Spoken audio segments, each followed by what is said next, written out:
So welcome everyone to today's IOUG and ODTUG joint webinar as part of the 2016 Code Talk series. My name is Alexis Kolak and I am the Education Manager for the Independent Oracle Users Group.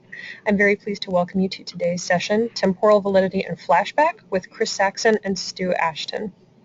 Before I introduce our presenters, just a couple of brief housekeeping items.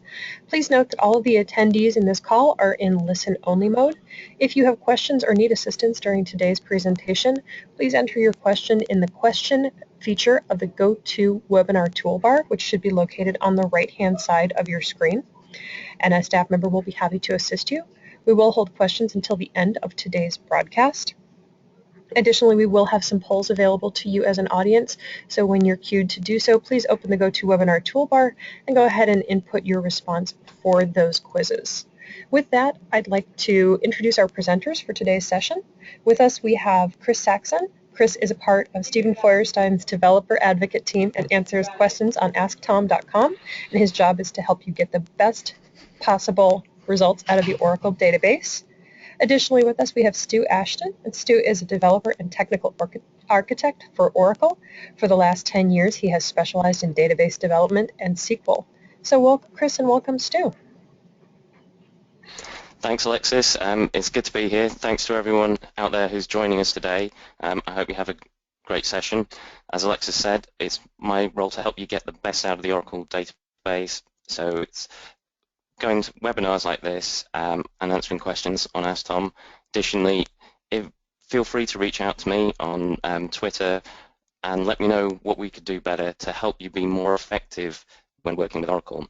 So I've got Stu Ashton with me, who's a great guy. He knows a lot about SQL, and he was one of the nominees in last year's Devies program.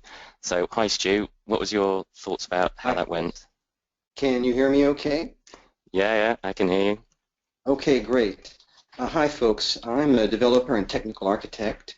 I've spent the last 10 years specializing in how best to use the Oracle database in enterprise applications. As far as the Oracle community is concerned, I contribute to AskTom, to the OTN forums. I write a blog. I've presented at Oracle Open World. And as Chris mentioned, I was surprised and honored to be nominated in the first annual Devi Awards last year in the SQL category. Okay, so do you want me to talk about that a little bit, Chris, about the Devies? Yeah, that'd be good. If you've got any interesting stories about that, that'd be great. Well, I just wanted to say that it was fun. I mean, it was great to be nominated. It was fun to see all of the tweets back and forth of all the nominees who were trying to get people to vote for them. And it was great to meet a good deal of the other nominees and winners at the award ceremony at Oracle Open World. Something that probably nobody knows, one of the other nominees in my category, Matthias Rogel, was actually present at Open World for the very first time because his company paid his way over in recognition of his nomination. So the Devi Awards are just another example of all the things that the developer advocate team are doing to make the database development community a more useful and more lively place. Cool. Well, thanks, Stu. That's a really cool story. I hadn't realised that Matthias's company had paid for that. That's great. So that's enough of the introductions. Let's get down to the topic today. So as we got temporal validity and flashback, but what we're really talking about is managing data over time. And this is something that you need in a lot of applications. Typically, you need a lot of historic reporting. So what happened yesterday? Various teams like the audit and finance want to look back and be able to follow the audit trail of what's happened. If you've issued invoices, make sure nothing unusual is happening, there's no fraud, things like that. And the business wants to understand how many sales did we make yesterday, that kind of thing. So there's a lot of need in many applications to look at your data going backwards. But I think, Stu, you're going to talk, there's some examples of data looking forwards as well, isn't there? Yes, well, everybody's talking about big data and Internet of Things, and there's so much more data being available to be analyzed, and so much of it is date-oriented. And one of the things people want to do with it is predictive analysis. So we're trying to see what's going to happen in the future. And one of the ways to determine if predictive analysis works is to later on see if the predictions were true. So we've got things we're saying about the future that we have to store with the future date to compare with the future when it becomes the present. In addition to the fact that in just standard production data, it does happen fairly frequently that we just need to put into the database data that is not real today, but it is going to be real in the future. And I think we'll be talking, if I'm not mistaken, we'll be talking about an example of that in a few minutes. That's right, Stu. So what we're going to do today is kind of iteratively build up a simple application. And we're going to play a couple of roles. We've got Stu being the architect here, or business person, and I'm going to be the developer. And it's something that occurs in most customer-facing applications. You've got customers, you've got addresses, and you need to join the two. And we're going to build this application up over time. So to start with, all we really have is a very simple data model. We've got some customers here, we capture information about them, we've got their addresses, and then we've got addresses where people live, and then we have the join table of where they linking the customers and the addresses together. So we know who lives where at a point in time. So we can just join customers to addresses, find out where they are, get all the information. So this system, we've put this into production, and it's we've gotten going. But I've been understanding there's a bit of a problem, Stu. What's going on? Well, I agreed we're going to do this agilely, so do something simple and put it in production. But the problem is that somebody comes back and says that, well, I should explain, we've got customers, we've got addresses, we're a utility company, so we can have an address that we work with different customers through time. We've got customers that move and stay with us. So we've got these things changing, and then we send invoices to the customer at their address.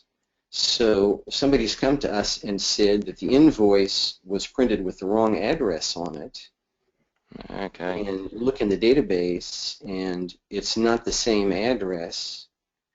So the question is, right, did the customer actually move in the meantime and we didn't know about it, or is there a bug in the system? So basically, the architect forgot to ask for auditing of these tables. Right. And now so he just remembered. Yeah, he's just remembered because somebody's complained or somebody's curious about what's going on. Yeah. Exactly. So I can see, yeah, we've got this invoice here with an address on it, which doesn't match the address we see for the customer in the database. So we've got a mismatch here, and we need to understand why this has happened. I guess someone's raised this and ask what's going on, make sure no one's tampering with invoices or something. Okay, so, well, a basic way we can do this is we need to start auditing what's going on, like you said. And simple classic way to do that is we create a kind of history table. So we've got an addresses history table here, which stores the information along with some additional metadata. So when it was changed, what the change type was. So was this an insert, update, delete, who changed it, and so on. So we've got this table to store the information, but we've got to think about how we're actually going to maintain this. What's going to do this? How are we going to put the data in there? So the simple way is, we just build a bunch of triggers on the table, which has its pros and its cons. Some people really don't like triggers, but it's kind of very invisible. It's easy to do without having to change a lot of application code. Alternatively, we could go into the application code, whether that's PLC or whatever it is, and modify, add some extra statements for all our data modification to also record into the history table. Either way, Stu, this is going to be quite a bit of work here. I mean, okay, we're just looking at one table, but presumably we're going to have to roll this out through our entire application, and we've got a couple of hundred tables here. This is going to be a lot of work for me to have to go through all these tables, write a trigger, validate it works, make sure everything's okay, test it, and so on. That's a lot of effort, and it's going to be a lot of ongoing effort as well. Every time we change the table, so add some new columns, modify data type, and so on, we've got to make sure we keep these triggers and those history tables in sync. So this is quite a bit of effort. I mean, what do you think about this approach? Well, I was waiting a little bit to be a devil's advocate, as I usually am, of solutions that developers bring to me. You know, I've heard that triggers, you know, are hard to get right, and application code, if you add a bunch of code, that's more bugs. Plus, if the application code we already have is working, and then you put all those changes in it, then you might introduce some bugs which didn't exist before on the stuff that was already working. I mean, that does happen.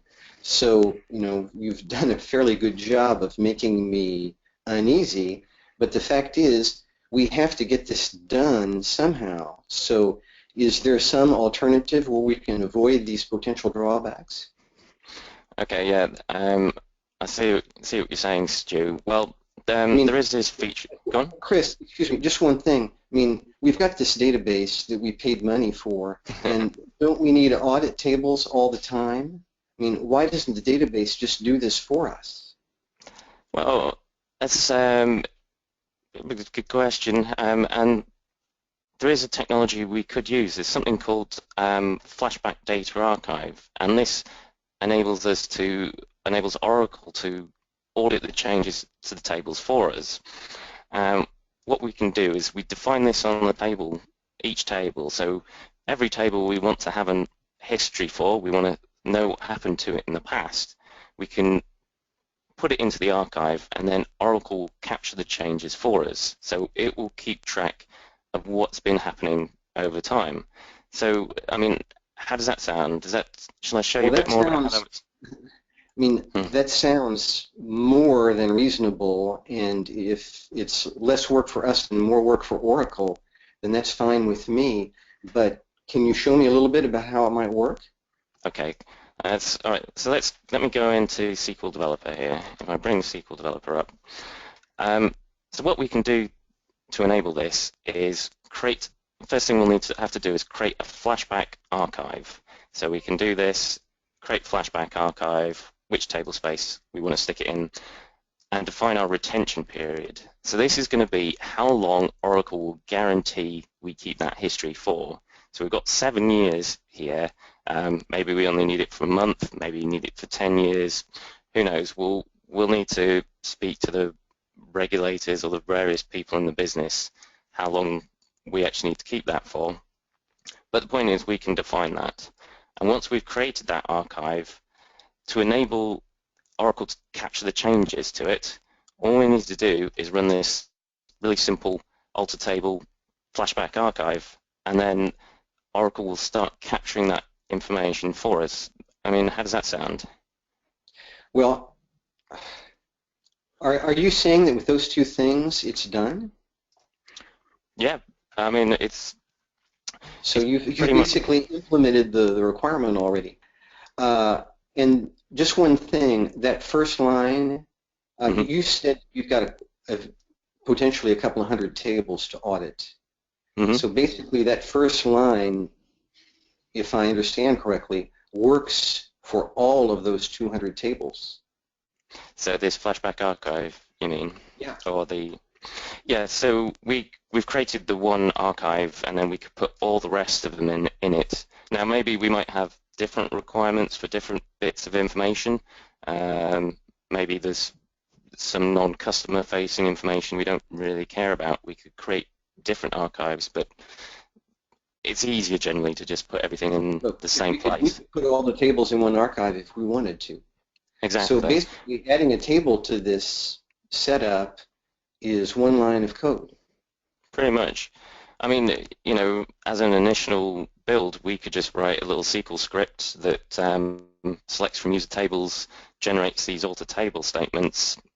Obviously, we'll need to just run it and test, make sure everything's okay. But it's pretty easy to do. Okay, but where is this, I mean, where's this data and how do we get access to it? Okay, so if we scroll down a little bit, I'll start with the how do we get access to it. So you might be familiar with traditional flashback query where it uses this as of timestamp, or you can use SENs to get data as it looked at a point in time in the past. So we can use this and query, say, how did the data look? Well, let's have a look at the data as it looks right now, and we can see we've got this customer and address too, and we just pin that. If we look how it was yesterday, so I'd already configured this in advance because we can see we're getting different information because at this time yesterday it was at the original address ID 1. So to get this is literally just using that standard flashback query as a timestamp. The difference over normal flashback, so if we hadn't created the archive, Oracle would be using the undo information to restore this image of the data as it was yesterday. Problem with that is you're limited by the size of your undo table space, and typically you might get, you know, several minutes, couple of hours, maybe a few days if you're lucky / have a really large undo table space, but it won't be much more than that. But when we enable the Flashback Archive, Oracle created some extra tables for us in the background, and I'll just show you the explain plan for that. It'll probably help. It looks a bit scary. It's not quite scary as it first seems, but you can see there's these sys tables that Oracle has created for us, and that's how it's able to reconstruct historic view. And even better, standard flashback, alter table, so you add a column, drop a column, things like that. Certain types of DDL will break the undo so you can no longer query back past it. With Flashback Data Archive, even if we start changing the columns in the table, we'll still be able to query back to the point before we did the release. Okay. Okay. So is that it? Because if it is, I have a couple of questions. One is, I mean, this is giving me the data in that table as of a certain time, and that was the fundamental requirement. But generally in audit tables, you also store who made the change as well as when it was made. Is there a way of getting that additional information stored as well? So that's a good question, as well as the point, like you say, so this gives us at this specific point in time, so at this time yesterday, but you're right, what we probably really want to see is when it was changed and who changed it and so on. And we can do that using this versions between syntax, and so that says, starting from this time yesterday and now, find all the changes to the data. So we do that, we can see we get 2 rows here. The first row, so the original one yesterday, and the second one, which is what it looks like now. Now, this, you're probably thinking this isn't too much use because you still want to know when it happened, who did it, that kind of thing, don't you? There are some additional... I figured you weren't through. yeah. There's some additional pseudo columns that you can add, so these various versions columns, and if we query it using those, we'll see we'll get a bunch of extra information. So we can see we had our original row, which was inserted a couple of days ago, yesterday, and then it was modified. So we got the U that was updated a couple of hours ago. The database SCNs, we can get the times out. So we've got a lot of extra this typical auditing metadata about who did it or when it happened and so on. Now with this is just using kind of the basic features or the typical features of Flashback Archive in Oracle. 12c, they extended it as well, so there's a whole stack of, if we really wanted to, we could also record a huge bunch of other information, such as which database user it was, which OS user, what the application was called, what their IP was, all that, auditing metadata that auditors and so on love to see about who's been modifying the data when. So how does all that sound? Well, what I'm seeing here meets our specific requirement, but it definitely is interesting to have that other stuff available. We'd probably have to test the performance a little bit and, storage, this and that. But this basic thing definitely meets the current requirement. I do have one other question. Seems like somebody mentioned this way of doing things to me before, and there was something about an extra cost option. So how much more does this thing cost? So that's a good point. This feature's actually been around for a while, and it's gone through different iterations. In the past, it was called Total Recall, and it was an extra cost option because it used parts of advanced compression. But starting in 11.02.04 and 12c, the advanced compression parts of it were unbundled from it. So you can use Flashback Data Archive for free in 12c and 11.204, provided you either use basic compression or no compression at all on your history tables. So, we're on 12c, so there's no extra cost to us at the moment. Okay. Well then, I don't see any reason not to go ahead and agilely put this into production. So version 1.1, let's put it out there and see what happens. Cool. All right then. Well, let's in that case, let's. And so now we'll fast forward to where I come back to you and realize that that wasn't enough. Yeah. So we just recap on that. So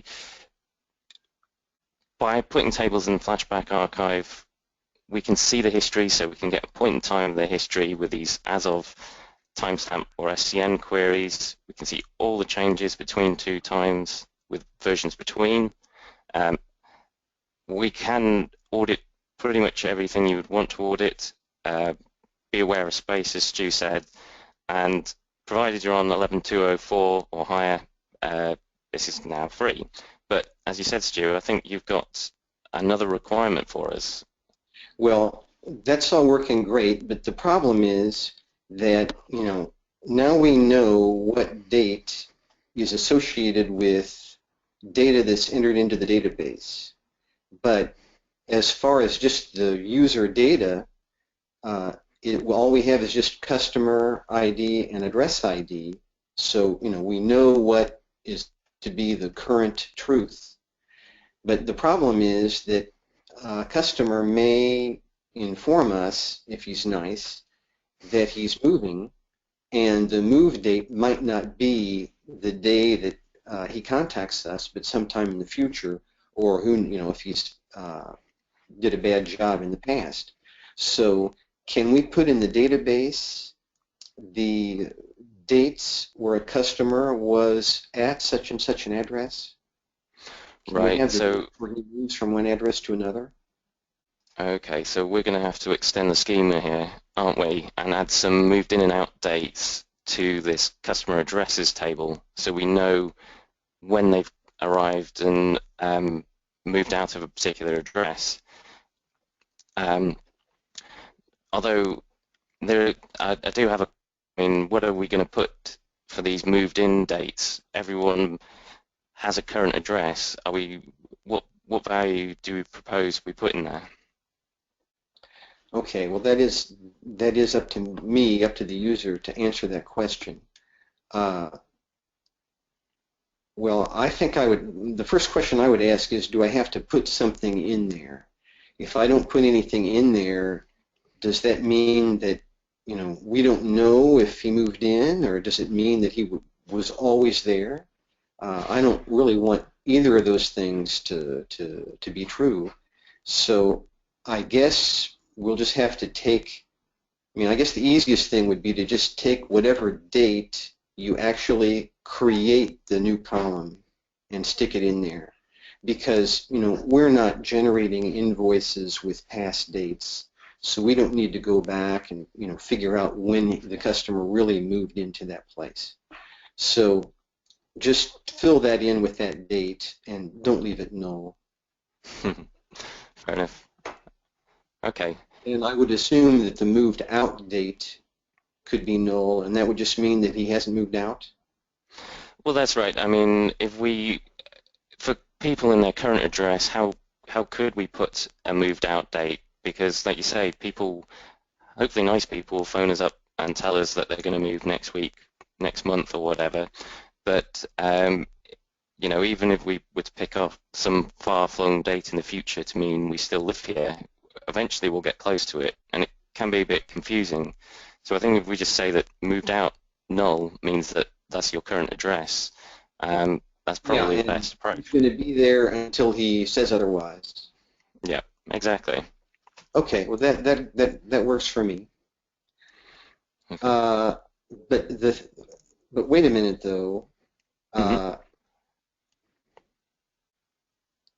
I think I've got a problem with that. Okay, go on. There's the problem. See, in the thing that you had there, the primary key was still customer ID and address ID. So imagine a customer moves out of that address and then moves back in, like comes back from school or something. Suddenly we'd need 2 rows in that table with the same primary key. And my understanding is that that's not allowed. That's a great point, actually, Stu, because as you say, various people, once I finished university, I moved back home for a bit. Other people can return to old addresses from time to time. And some people even have 2 addresses, 2 homes at once. So if we've just got the primary key on their current address, then we've lost that history. We'd have to update it to when the most current location was, which isn't very good. So what we're really going to need to do is update our primary key here so it includes this moved in date. Otherwise, we'd have to tell our customers you can't move back to your old address. And I think some people might be a bit upset at us about that. Okay, well that answers my question. That's, objection answered. Okay then, cool. So I guess. So are we through, or is there anything else that? Oh, you have another question for me? Yeah. So what are we going to store in these moved in and out dates? So and the real question I have here is when someone moves. So let's take this little example here. We've got someone who moved last week. So they moved into their new address on the 16th of March. What are we putting in for the moved out date of their old address? I mean, here I've got it as the day before, but what do you think? I think there's some problems with this, isn't there? Well, before you explaining exactly what the problems are with that, thinking about this moving in and moving out, what I want is to always have an address to send an invoice to.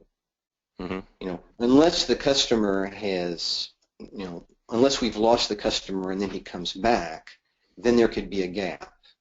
Yep. But in normal situations, I don't want gaps and I don't want overlaps. I want those time periods to touch, but I don't want a situation where I would say, give me the row for such and such a date, and I'd get 2 rows back and not know which one is the right row. So, and that would be an overlap situation. So basically, given that requirement, be able to avoid gaps and overlaps, what are the different alternatives? I mean, the thing you're showing me here, I've obviously don't have an overlap. Yeah.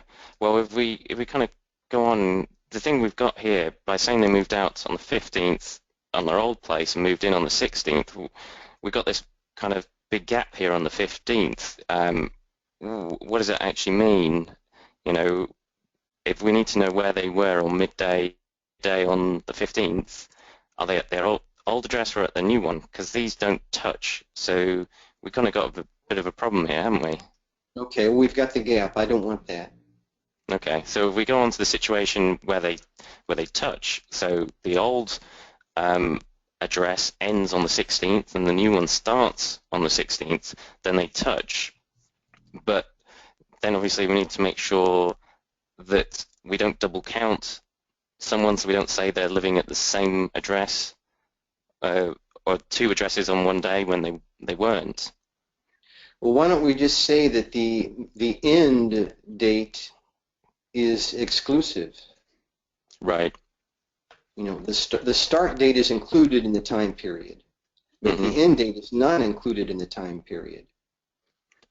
Right. Wouldn't that work? So we need everything up to, but not including.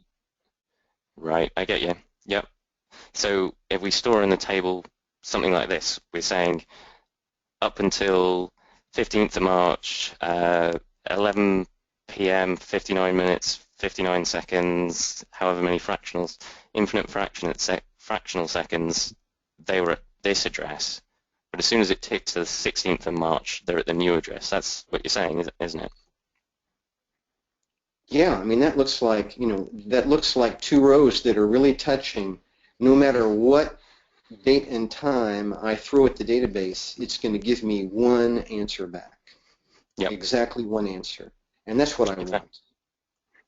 That sounds good. And then this also gives us a bit more power, because we've just got dates here without any times. It may be at some time in the future we would want to say that customers moved at a specific time on a specific day. So they moved out at 10 a.m.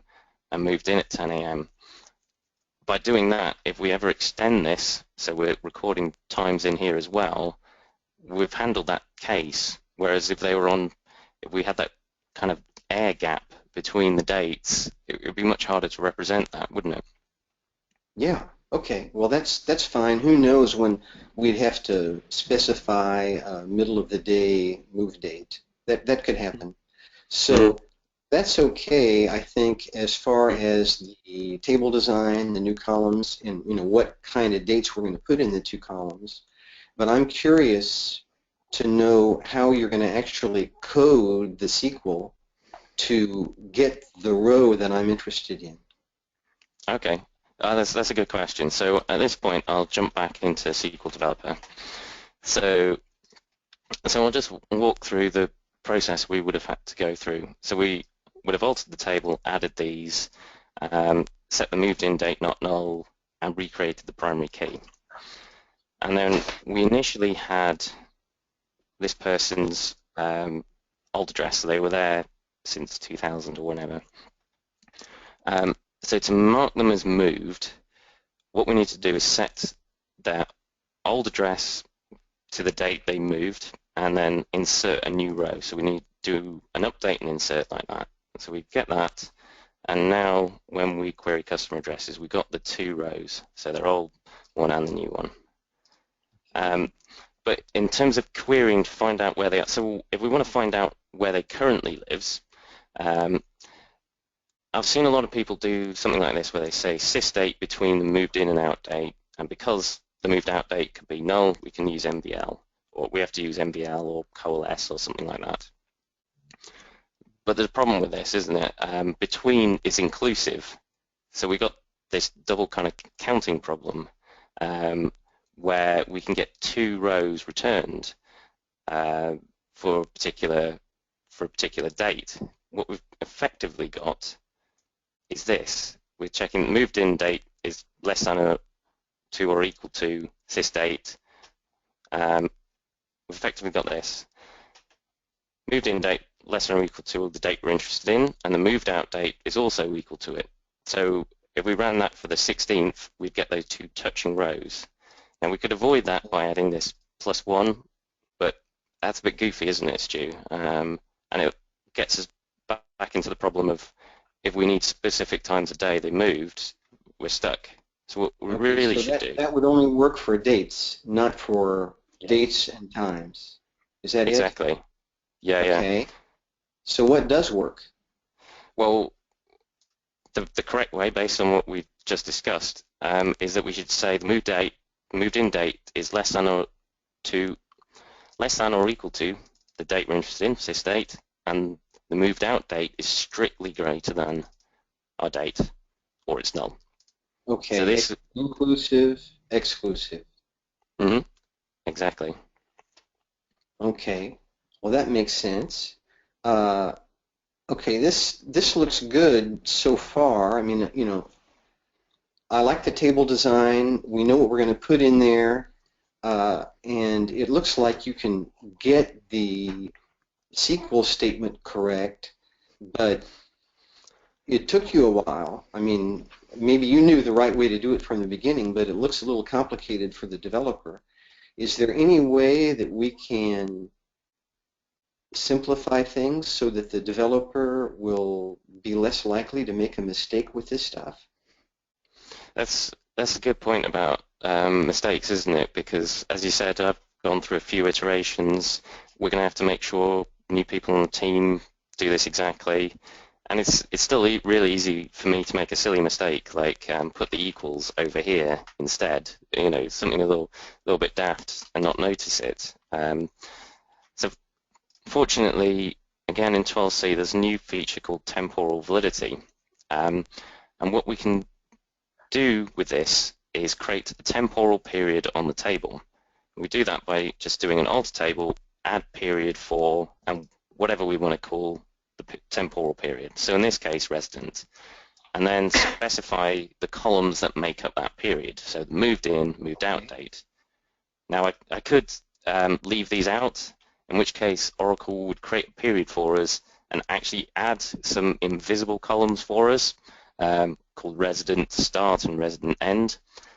That's not really what we want here, is it? Because we want, you know, real visible columns. No. Exactly. So once we create that period, and I'm pretty sure I created it, yeah.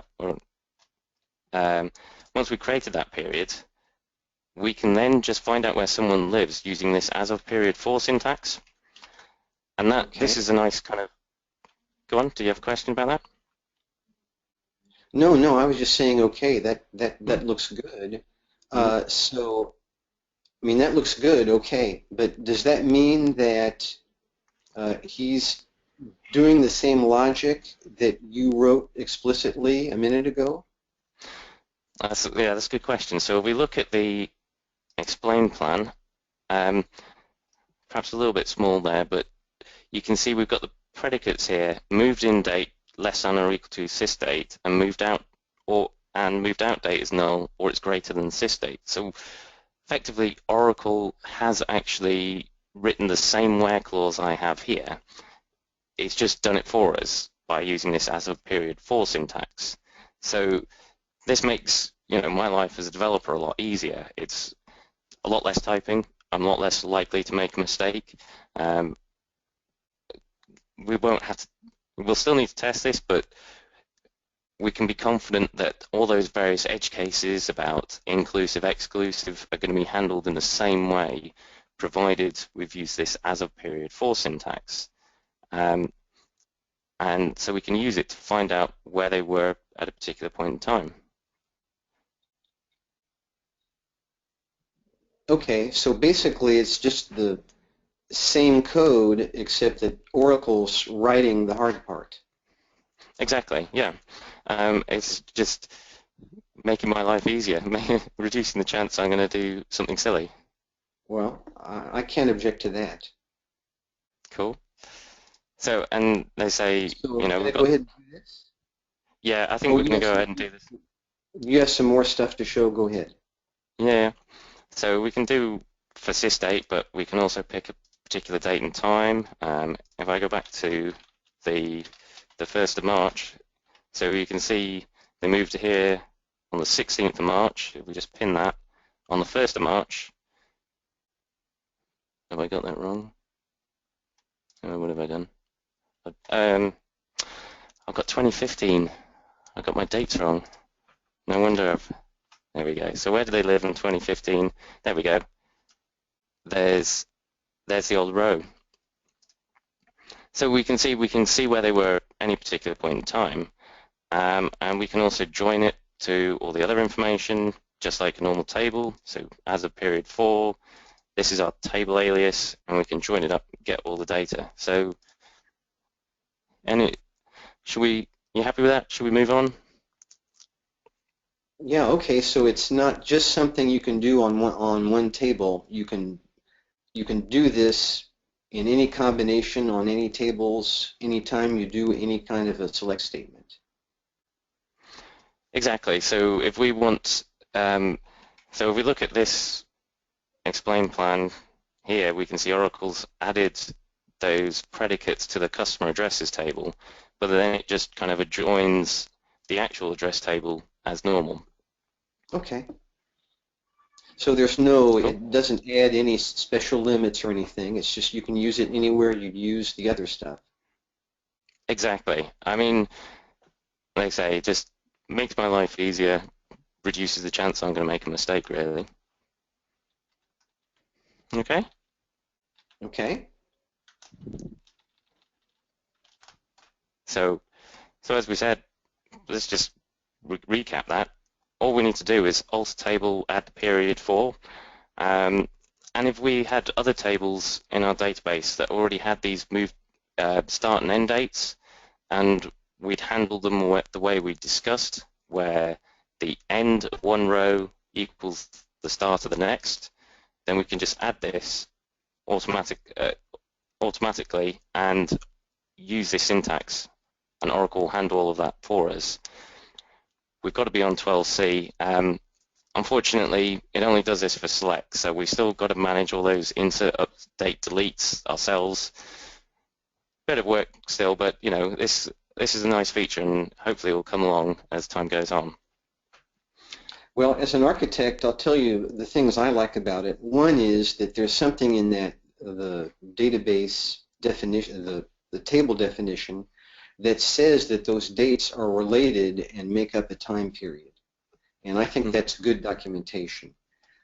Also, it makes our choice of the exclusive end date a standard, so that, you know, more and more everybody's going to be handling these time periods the same way. And I think that's very important, because otherwise it just gets so confusing. And it looks like the code's simpler and a little bit more bug resistant. So, you know, all that looks very good. Cool. All right then. So, okay. So, have you got any other requirements for me, Stu, or is this? Well, Are we done? Yeah. as you can see from the slide, there's one more thing. Now, you're not being very nice calling it a new requirement. Right, okay. It's really sort of just making sure that everything still works in this new world where people are telling us about the future. Right. So what happens if people tell us about the future too late when it's already the past? In other words, somebody moved and they didn't tell us beforehand, but they tell us later. Right, and okay. If we move ahead, you'll see a specific case that just came up and that caused us problems. Now, we've already looked at this a little bit, and here's what we think happened. Okay, on March the 16th, one of our customers moved. On March the 22nd, we sent him an invoice, but we didn't know that he had moved. So guess where we sent the invoice? We sent the invoice to the old address. Right. Now, this morning, we got the notification from the customer that he changed his address. and he said that he changed his address starting March the 16th, and somebody input that address change. So as of right now, the database is saying that the customer changed addresses before the invoice was generated. And customer support is saying that the darned invoice doesn't match the database again. So what we really need is auditing plus this moved in, moved out date, and they both have to work together. So how hard is that going to be to do? Okay, well, before we discuss that, let me just check I understand you, because this is quite complicated, isn't it? So yeah, go ahead, reformulate, that's better. Yeah, we've got a problem like this. The system looks like this today. This is how it's now looking. We see their old address up to the 16th of March, and that's when they moved house. But what's happened is we've generated an invoice. Yesterday we generated an invoice which used their old address. And customer support are saying, how did this happen? Because all they can see is this new address, isn't it? Yes. That's it. And we think the reason this happened is because yesterday, when we generated the invoice, as far as we knew, the customer was still at the old address. They hadn't bothered to phone us up, and it's only now that we send them a bill that they've got round to telling us what's going on. That's the problem, isn't it? That's what we think happened, but what we really want is to be able to prove that. Right. So what we need is how can we get the system, what information the system thought about where the customer lived yesterday. That's what we need, isn't it? Yes. Right, cool. Well, fortunately, this is actually already implemented because we got Flashback Archive, which captures the history for us automatically, and Temporal Validity, which allows us to say where did a customer live at a particular point in time. All we need to do is combine those two technologies. So you just do something like this: select from the table as of period 4, what the period was, and as of timestamp. So again, we can just really quickly look in SQL Developer for this. So I think I need to do this, but if we run this, we can see that that's where yesterday we thought the customer lived, versus where the customer, this is all the rows in the table, so they're 2015, 2015. If I take this out and we see just what was in there yesterday, we can see their old row. So we can add and subtract or combine these in any way we want. We can say, Okay, so you've already met this requirement because the two things can be combined in any way we want. Exactly. I mean, we can even do whatever we want. Where did they live? The start of 2010, and where did the system think the customer lived last Friday on the 1st of January 2010? So we can combine these, put whatever dates we want in here. Obviously, these as of timestamps can only really be in the past because that's auditing information, but this could be where do we think the customer will live next week, where they're going to live. So we can actually see, if we've got two date dimensions, we've got a two-dimensional table like this where we're saying, when did they move? Well, when did they tell us they were going to move? And what did the system think? And we can combine those any way we want. So we could do as of period 4, as of timestamp, and plug in these two dates to get what the system thought that where the customer actually lived. So how does that sound? Okay, well that definitely seems powerful, especially with that matrix representation. So basically, at any time that we had information in the database would tell us what he thought on that date was the customer's address in the past, the present, and the future. That's right. Yeah, exactly. So, Well, okay, then I'll have to say that I don't know what else to ask for. okay, I have to cool. admit that I'm satisfied. That's good. I'm glad we satisfied you, Stu. That's great.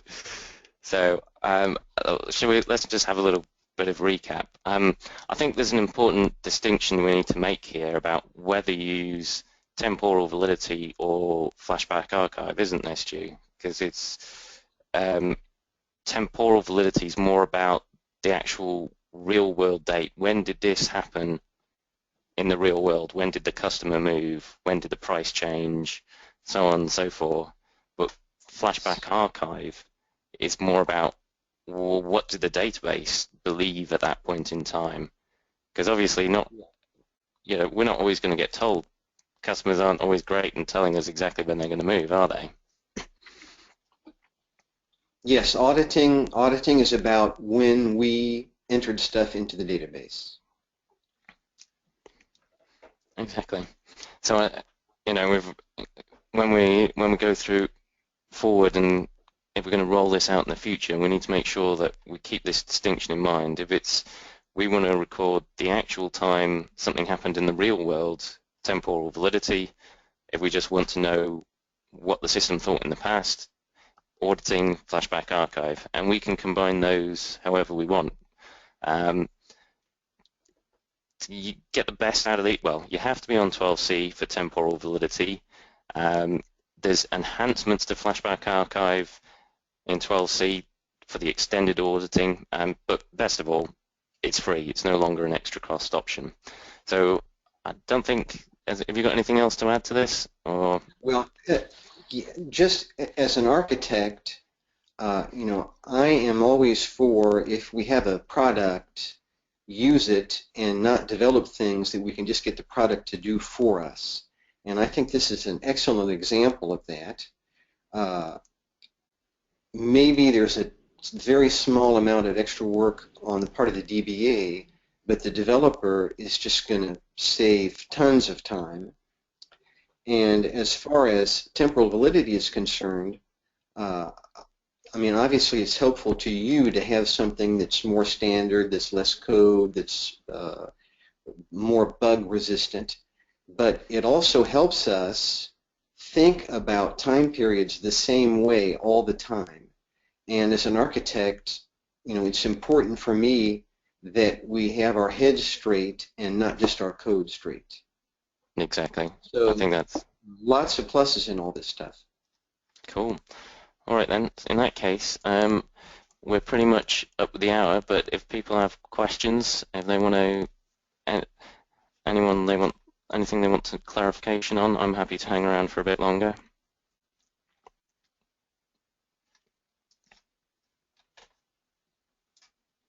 Our first question is, what performance impact will there be with the added flashback archive activated on the table?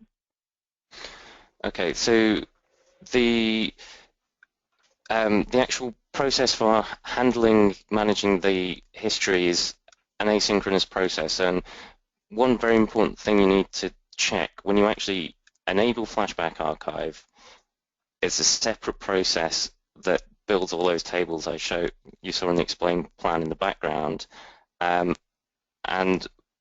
what this means is it can fail and you won't see the error. Let's say you run out of disk space or something like that. So do make sure you check that.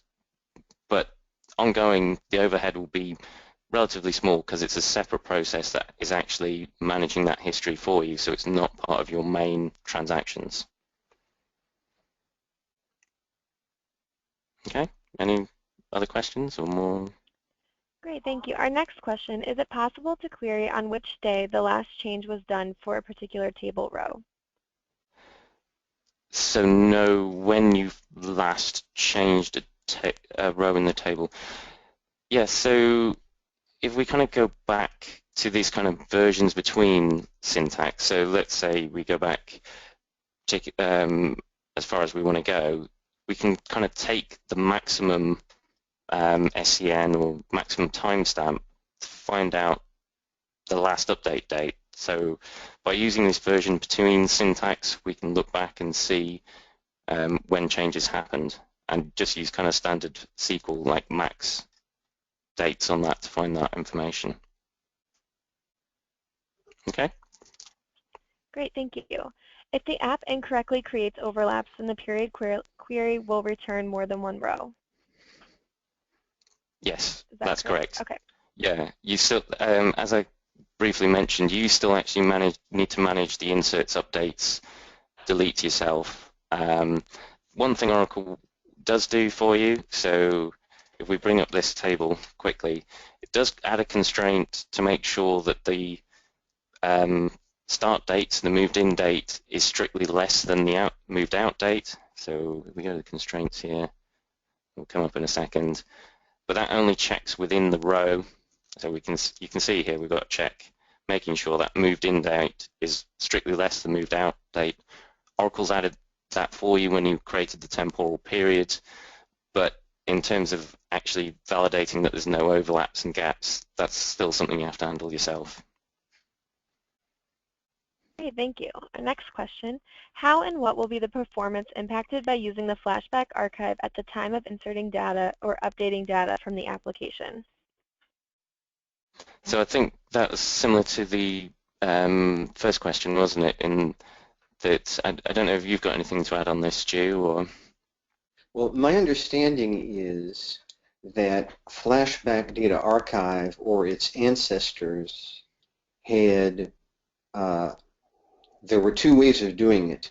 One was in the foreground with triggers, except that Oracle wrote them, and the other way was in the background, where it was, like actually mining redo logs or something like that.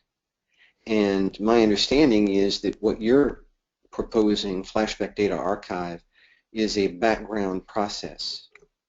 So what that would mean is when you do something and you commit, you're not going to sit around waiting for Oracle to do something before the commit comes back. So performance will not be hit directly. The only thing is there'll be a background process that's doing work in addition to what you're doing. But it's doing it in parallel to you. You're not waiting on it to finish.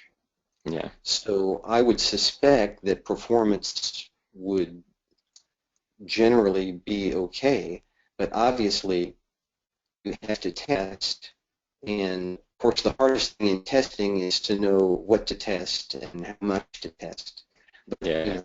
There we're all in the same boats. Yeah, that's true, and I think it's worth saying if you're going to build your own homegrown solution with triggers or however it is, you're going to have this extra work anyway. It doesn't matter whether it's a background process for Flashback Archive or a foreground process which is part of your triggers or application code. If you need to capture that audit information, something needs to do the work. So if you care about this and this is important to you, then Flashback Archive should be lower overhead because it's asynchronous, as we discussed, but test in your environment, and whichever method you choose, there's always going to be some additional overhead. Okay? Okay, thank you. Well, that's all the time we have for today with questions. If you have additional questions, please do direct them to speakers@ioug.org, and we can absolutely follow up with our presenters from today. Any closing thoughts, Chris or Stu? No, well, I just want to say thanks to everyone who's joined us. If you have any more questions about this, as Alexis said, drop them in, or if you find it struggling this, you're using it, feel free to ask Tom if you want to understand more about it. We're here to help to do that. I want to thanks Stu for joining me. I really appreciate you taking time. Thank you, Chris, for letting me be your hot sidekick today. That's okay. So have you got anything else to add, Stu? Or? No, just, everybody who has an Oracle database, just use the heck out of it. I think that's a good good summary. Wonderful. Okay. Thank you both. I'd like to thank both Chris and Stu for joining us today. And before we conclude, please make note of our upcoming webinars and past webinars by visiting www.ioug.org. A recording from today's webcast will soon be available in our Resource Center. Also, don't forget to register for Collaborate 16 in Las Vegas this upcoming April 10th through the 14th. We'd like to thank our speakers and everyone online for attending the event today. There is a survey after this webinar for you to complete. We thank you in advance for your feedback. Thank you again and have a great day. Okay. Bye. Bye.